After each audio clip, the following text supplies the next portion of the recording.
성자는 유모차를 세우고 바바리맨 앞으로 다가갔습니다. 땅콩! 이봐!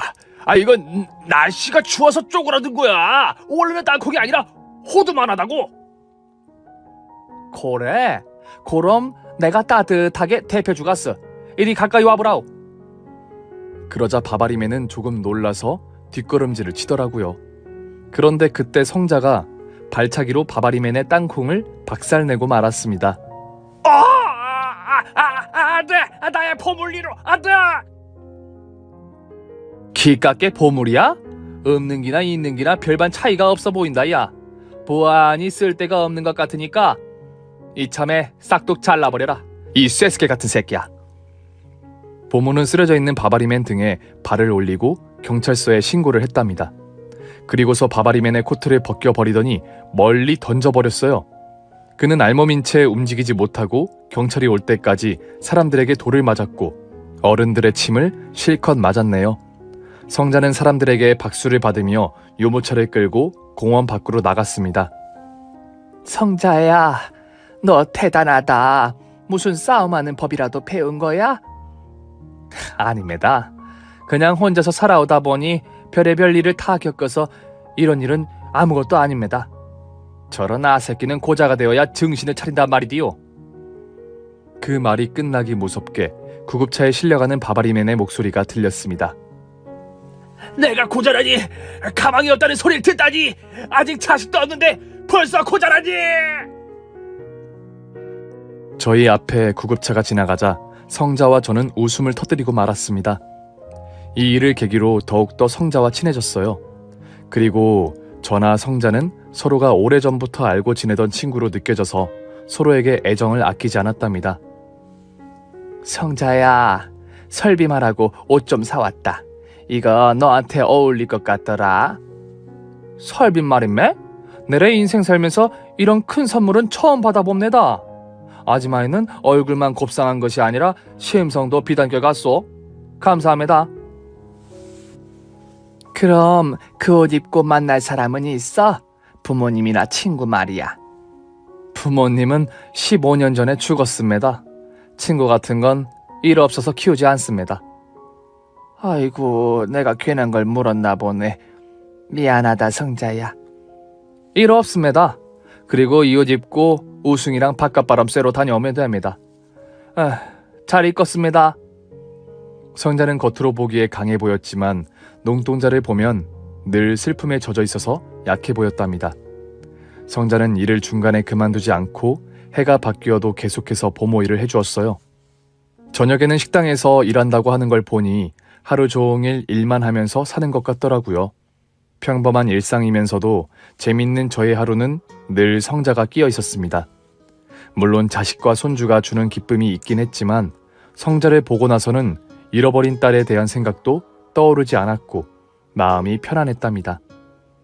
그러던 어느 날 성자가 손자를 데리고 산책하러 나가고 저 혼자 집안에 있었어요.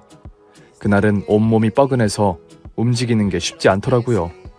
그런데 웬 까만 복면을 쓴 사내 둘이 거실 창문으로 들어왔습니다. 당신들 뭐야? 도! 그이 닥치지 않으면 돼질 줄 알아. 쉿. 아가리 다물고 시키는 대로 하면 살려줄게. 이봐 아줌마, 집에 귀금속이랑 현금이 있으면 빨리 꺼내. 당장. 네, 알았어요. 목숨만은 살려주세요. 저는 떨리는 두 손으로 서랍을 열고 반지와 목걸이, 현금 뭉치를 꺼냈습니다. 그리고 흉기를 들고 있는 도둑들 앞에 놓았습니다. 아, 오늘 대박이네. 집을 잘 골랐다. 이거 갖다 팔면 돈이 꽤 되겠는데. 이 큐빅 같은 거 말이야. 자세히 보니까 다이아 같지 않아? 아줌마, 이거 다이아야? 네, 다이아 맞아요. 이제 드릴 거 다 드렸으니 그만 가보세요. 이봐 할멈, 경찰에 신고하면 어떻게 되는지 알려줄까? 우리가 다시 이 집으로 들어와 아줌마를 확! 신고 안 합니다. 절대 신고하지 않을게요. 이 아줌마 완전히 쫄았나 보다. 자, 한탕했으니 빨리 가서 한잔하자. 야, 우리 어디로 나가지? 창문으로 나가기 힘든데 그냥 현관으로 나갈까? 현관? 야, 이 등신아, 현관으로 나가면 CCTV에 찍히잖아. 빨랑 창문 타고 나가자. 도둑놈 둘은 창문에 팔을 걸치고 넘으려고 했어요. 그런데 그때 어딘가에서 장돌이가 공중에서 빙그르르 회전을 하며 날아 창가에 붙어있는 도둑놈 똥꼬에 꽂혔습니다. 야, 이거 뭐야? 아, 돼지가 아프네. 장돌이의 못을 뽑는 지렛대 부분이 똥꼬에 제대로 꽂혀서 옴싹달싹하지 못했답니다. 뒤에 있던 도둑이 장돌이를 뽑아내자 비명이 사방으로 퍼졌습니다. 그리고 장돌이를 던진 주인이 말문을 열었어요. 하지마, 다쳤습니까? 아니 성자야, 방금 어떻게 한 거야? 아니 지금 그게 중요한 게 아니지. 가만히 있어. 이 도둑놈들 흉기를 들었어. 그냥 보내주자고. 하지마, 걱정 붙들어 매소. 내가 해결할 테니. 어이, 새스케 같은 새끼들아, 니들 오늘 집을 잘못 골랐다. 오늘 니들한테 보기가 2개 주어질 거야. 1번 뒤지게 맞고 감옥에 간다. 2번 그냥 뒤지게 맞고 뒤진다. 보기에서 골라보라. 뭐야, 저 촌년은 지랄도 풍년이네. 야, 헛소리 말고 너도 돼지기 싫으면 나가리 묵념하고 무릎 꿇고 있어. 안 그랬다간 이 아줌마를 가만두지 않겠어. 도둑놈이 저에게 흉기를 가져다 댔는데도 성자는 눈 하나 깜짝이지 않았습니다. 왔다매, 오랜만에 몸을 풀게 생겼구나. 너희들 내가 누군지 아니? 알지, 촌년. 더럽게 촌스럽게 생긴 촌년. 야, 이 촌년아, 당장 무릎 꿇어. 이 아줌마 되져서 향냄새 맡기 싫으면 움직이지 말란 말이야. 많이 흥분했구나 야. 알았다. 내 가만히 무릎 꿇을 테니 흉기는 집어넣어라. 성자가 무릎을 꿇자 도둑놈이 흉기를 거두는 순간 성자가 무릎을 꿇은 채 공중으로 붕 떠올랐습니다. 저는 이 모습을 두 눈으로 보고도 믿기지 않았습니다. 마치 서커스의 한 장면을 보는 기분이었죠. 성자는 공중에서 3회전하고 제 앞에 있던 도둑의 면상을 무릎으로 찍어버렸습니다. 그리고 뒤이어 똥꼬를 다친 도둑놈의 관자놀이를 팍 하고 가격하자 바로 쓰러졌어요. 성자는 두 놈을 나란히 눕히고 그 위에 올라타 싸대기를 연타로 날리며 소리를 질렀습니다. 세스케 같은 새끼들아, 니들 내가 누군지 아니? 내 연변의 쌍도끼빠 오야봉 빙그레 쌍년이다, 이 종갓나 새끼들아! 이런 젠장! 쌍도끼고 나발이고 저리 비켜 이년아! 도둑 하나가 반격하려고 장도리를 들자 이번에는 제가 그 자식의 손모가지를 꺾어버렸습니다. 이 세스케 같은 놈이 어디서 손장난 지리니? 우리 성자는 내가 지킨다고. 성자야, 하나씩 맞자. 내가 이 세스케를 퇴직에 패줄 테니 넌 그 자식을 잡아. 하지마, 일단 경찰부터 부르세요. 얼른. 그래서 전 일단 112를 누르고 스피커폰으로 상황을 전달하며 도둑놈의 새끼 위에 올라타 쌍싸대기를 난사했습니다. 지금 출발한댄다 성자야. 이것들 끈으로 묶어버릴까? 그럴 필요 없습니다. 내가 이것들 기절시켜버리겠소. 성자는 검지와 중지를 들어 올리더니 인중을 세게 내리쳤습니다. 그러자 도둑놈이 눈가를 뒤집고 기절했답니다. 뒤이어 제가 올라탄 도둑놈의 새끼도 똑같이 기절시켰어요. 그제야 저는 안도의 숨을 내쉬었어요. 이게 다 무슨 일이라니. 하마터면 큰일 날 뻔했네. 성자야, 너 아니었으면 이 도둑놈들에게 돈이랑 보석을 죄다 빼앗겼을 거야. 고맙다. 일 없습니다. 아줌마 다친 데는 없는 거요? 손바닥이 좀 아프네. 이놈의 자식 따기를 하도 많이 날렸더니 손바닥에서 불이 나는 것 같아. 그런데 성자야, 너 아까 무슨 말이야? 쌍토끼파 오야붕이라고? 너 혹시 조폭 뭐 이런 거야? 그거 그냥 지어낸 말인데다. 어찌 야한 여자의 몸으로 조폭을 할 수 있겠음매? 아, 그렇구나. 난 진짜인 줄 알고 놀랐네. 휴, 어쨌든 성자 너 보통이 아니었구나. 아까 무릎 꿇은 채로 공중을 나는 모습을 보고 시라소니인 줄 알았다고. 시라소니요? 아줌마이 내 스승을 아십니까? 스승? 시라소니를 모르는 사람이 어딨어. 대한민국에서 가장 강한 주먹이잖아. 아, 소문을 듣고 아시는군요. 저는 농담한 겁니다. 스승, 조폭 이런 거 다 구라란 말이지요. 그래? 아무래도 이상하네. 진짜 한 가닥 하다가 내려온 사람 같단 말이야. 그런데 쇠스케가 뭐니? 나도 너 따라서 말해봤는데 입에 짝짝 달라붙는다. 쇠스케요? 그냥 미친놈 개자식 이런 뜻이지요. 아, 그렇구나. 아휴, 오늘 별일이 다 있네. 저와 성자가 안심을 하고 대화를 나누는 순간 경찰관들이 집에 들어와서 크게 놀라더군요. 손들어! 여기 범인 찾았다. 용의자는 여성 2명, 남자 2를 반병신으로 만들었다. 눈가를 뒤집고 기절했어. 빨리 구급차를 부르도록 해. 형사님, 잘못 봤어. 우리가 피해자요. 도둑 새끼들은 바닥에 널브러져 있는 새새끼들이란 말이오. 도둑놈 말투가 이상하다. 조선족인 것 같다. 이봐요, 경찰 아저씨. 내가 이 집 주인이에요. 이 여자는 저희 손자 보모고요. 도둑놈은 이 기절한 남자들이 맞으니까 이것들을 잡아가세요. 네? 정말이에요?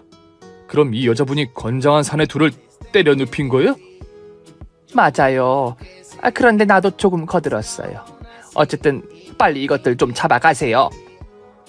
형사들은 돼지게 얻어터진 남자들이 도둑이 맞는지 갸우뚱거리면서 쇠고랑을 채우고 질질 끌고 나갔습니다. 성자야, 이제 다 끝났다. 무사해서 다행이에요, 아줌마이.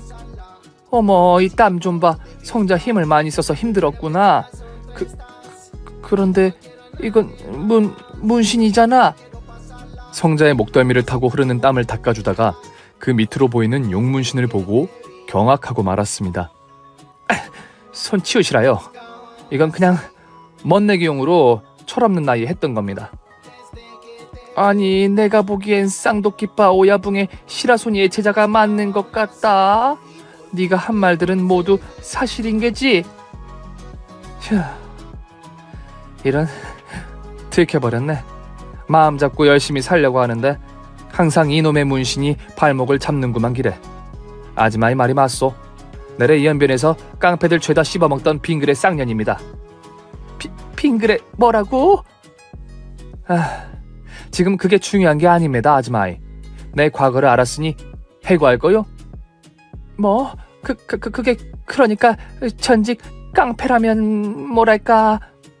제가 말을 더듬으며 대답을 제대로 못하자 성자가 옷을 챙기더니 나가려고 하더군요. 아줌마이, 그동안 일 줘서 고마웠소. 잊지 못할 겁니다. 그리고 떠나려고 등을 돌리자 저도 모르게 몸이 공중에 붕 떴습니다. 조금 전 시라소니처럼 점프를 한 성자처럼 말이죠. 그리곤 성자를 백허그로 꽉 끌어안았답니다. 성자야, 가지 말라우. 아니, 가지 말거라. 난 네가 과거에 무슨 짓을 했든 상관없다. 계속 우리 우성이 돌봐주고 나랑 친구로 지내자꾸나. 떠나지 말아다오. 아줌마이, 진심입니까? 가지 마라. 계속 내 옆에 있어줘. 아줌마이, 우는 겁니까? 내가 뭐라고 눈물까지 쏟으시오? 그만 뚝 하시라요. 뚝, 그럼 날 떠나지 않을 거지? 그런 거지? 제 물음에 성자는 고개를 주걱거렸습니다. 잘 생각했다, 성자야. 우리 도둑놈들이랑 한판에서 온몸이 뻐근한 데다 땀을 범벅였으니 목욕탕이라도 가야 하지 않을까? 서로 등도 밀어주고 말이야. 못 가니요? 내래 못 가네 간지 10년이 지나서 조금은 땡기긴 하지만 우승이가 있어서 어떻게 갑니까? 그건 걱정하지 마. 옆집 김씨 아줌마한테 잠깐 맡기면 돼. 내가 예전에 그 집 손주를 여러 번 봐줬으니까 가능할 거야. 그래서 전 먼저 옆집에 손녀를 맡기고 왔어요. 그리고 성자와 동네에 있는 작은 목욕탕에 들어가게 되었답니다. 카운터에서 요금을 내고 저는 화장실을 먼저 찾았어요. 오금이 저리는 일을 당해서 그런지 오줌을 여러 번 쌌는데도 계속 마려웠네요. 이윽고 방광을 비우고 사물함에 옷을 벗어두고 목욕탕 안으로 들어갔습니다. 성자의 발가벗은 뒤태가 보였는데 용문신이 으리으리하게 등판을 장악하고 있었답니다. 저는 문신을 유심히 바라보는데 허리 쪽에 큰 점이 보였어요. 대한민국 지도 모양으로 아주 큰 점이었는데 제가 낳은 딸이 가졌던 점과 흡사해 보이더라고요. 그리고 시선을 내려 다리를 보았더니 제가 딸을 업고 밭일을 하다가 실수로 떨어뜨려 생긴 상처가 보였습니다. 눈을 씻고 다시 봐도 제 딸의 점과 흉터가 분명했답니다. 그동안 눈앞에 딸아이를 두고 알아보지 못한 걸 알아채자 뜨거운 눈물이 두 뺨을 타고 흘렀어요. 저는 생각이라는 걸 하기 전에 몸이 성자에게 달려갔습니다. 이번에도 백허그로 세게 끌어안았습니다. 성자야, 네가 내 딸이었다니. 네가 내 잃어버린 딸이었다니. 하지마, 와 이러는 겁니까? 민망합니다. 좀 떨어지시라요. 성자, 네가 내 잃어버린 딸이었어. 이 지도 같은 점, 그리고 종아리에 있는 흉터까지 모두 내 딸이 가진 것과 똑같아. 그리고 느낄 수 있어. 너를 안았을 때 내 딸이라는 걸 뒤늦게 느꼈다고. 이게 무슨 말입니까? 아줌마이가 내 어머니라뇨? 천천히 호흡하시고 말씀을 해보시라요. 하지만 저는 쉽게 눈물이 그치지 않아 성자를, 아니 제 딸아이를 끌어안고 한참 동안 울고 불며 오열하고 말았답니다. 잠시 후 정신을 차리고 딸아이와 탕에 들어가 반신욕을 하며 제가 딸을 잃어버렸던 이야기를 숨김없이 했답니다. 아기 때 불렀던 이름은 후남, 허리춤에 있는 지도처럼 큰 점, 내 실수로 밭일을 하다가 떨어뜨려 다치게 한 일화와 흉터, 그리고 시댁에서의 야반 도주, 다시 되돌아와 찾아 헤매던 많은 날들 세세히 설명하고 또 설명했습니다. 그러자 딸아이는 자기의 원래 이름을 알지 못하고 있었고 중국인 부부에게 입양된 사실만 알고 있었답니다. 사실 저를 기억하는 게 불가능한 일이었죠. 하지만 점과 흉터는 분명한 제 딸의 것이었기 때문에 유전자 검사를 해보자고 부탁했답니다. 딸아이는 머쓱한 태도로 알겠다고 대답했고 저희는 목욕탕에서 나오자마자 유전자 검사 센터가 있는 대학병원으로 찾아갔습니다. 머리카락 3가닥씩 뽑아서 선생님께 드리고 집으로 돌아왔는데 성자가 어쩐지 어색한 기색이 역력해 보였습니다. 저 이만 퇴근해도 되겠습니까? 식당 출근 시간이 다가와서리. 그만 가보렴. 그리고 내일도 똑같이 오는 거지? 그렇지? 물론입니다. 저는 누가 나가랄 때까지 절대 그만두는 법이 없습니다. 그럼 내일 오가시오. 딸아이는 그렇게 퇴근했습니다. 그리고 저는 아들내외가 퇴근했을 때 숨겨왔던 딸에 대한 이야기를 시작했답니다. 저도 어려서 실수한 거라고 저를 포장하고 싶었지만 구차한 변명 같아서 있는 그대로 비겁자의 도망자임을 알렸습니다. 그리고 다시 만난 딸이 아무래도 보모인 성자 같다고 말했죠. 그러자 아들내외는 이런 우연이, 아니 운명적인 만남이 또 어디 있겠느냐며 축하한다는 말을 해주었습니다. 두 자식은 저를 비난하지도 미워하지도 않았어요. 정말이지 제가 젊었을 때 얼마나 모자란 인간인지 다시금 깨달았습니다. 일주일이 지나고 대망의 유전자 검사 결과가 나오는 날이었어요. 결과지는 우편으로 날아왔고 저와 성자, 그리고 아들과 며느리, 손녀딸까지 모두 모였답니다. 저는 두 손을 모아 제발 친자이기를 빌며 빌었고 성자도 사시나무처럼 떨며 결과를 기다렸어요. 저희가 유전자 검사 봉투에 손을 대지 못하자 아들 녀석이 대신 뜯어주었고 곧 결과를 읽어주었습니다. 자, 그럼 결과지에 뭐라 쓰여있는지 말씀드릴게요. 모 김말령과 여 이성자의 유전자는. 아들이 뜸을 들이자 저도 모르게 눈물이 왈칵 쏟아졌습니다. 왜 아니라고 나온 거니? 하지마, 아직 사장님 말씀 끝나지 않았습니다. 기다려 보시라요. 두 사람의 유전자는 99.99% 일치합니다. 친자 관계가 성립함을 알립니다. 아들의 말이 끝나자 저는 결과지를 빼앗아 들고 다시 한번 확인했습니다. 그런데 진짜로 성자가 제 딸이 맞다고 적혀 있었어요. 미치도록 흥분한 저는 딸아이를 끌어안고 또 울보가 되고 말았습니다. 찾았다, 내 딸. 머저리 같은 년이 빙신같이 잃어버리고 30년이 훌쩍 지나서야 찾았네. 이 바보 같은 김말년아. 하지마. 아니 어머니, 머저리라뇨, 빙신이라뇨. 어머니는 그때 많이 어렸지 않았습니까? 이제라도 이렇게 다시 만났으니 다 된 거 아니오? 내 딸 상자야. 어머니. 저희는 끄억거리며 온 세상 사람들이 들을 만큼 크게 오열하며 제외했습니다. 그렇게 다시 찾은 제 딸은 저와 같이 살게 되었어요. 하고 있던 식당 일도 그만두고 오롯이 제 옆에서만 지내게 되었답니다. 이젠 조카가 된 우성이의 고모가 되어 돌봐주고 있어요. 이렇게 딸을 붙잡고 100년 만년 같이 살고 싶었는데 딸아이에게 예전부터 만나고 있던 남자친구와 결혼을 하게 되었다며 소식을 전했습니다. 물론 제 허락을 받겠다며 사윗감으로 집으로 데리고 왔답니다. 임꺽정 같은 소도 때려잡게 생긴 듬직한 외모였는데 말투와 행동은 소년처럼 귀여운 남자였죠. 게다가 충격적이게도 딸보다 연하라고 하답니다. 어머니, 내 깔따고 귀엽지 않소? 웃을 때마다 입가에 들어가는 저 보조개가 보입니까? 내래 저 보조개에 반해 결혼을 결심한 게 아닙니까? 그래, 무척 귀엽다. 어디서 이렇게 귀여운 연하남을 꼬셨을까? 여하튼 축하한다, 우리 딸.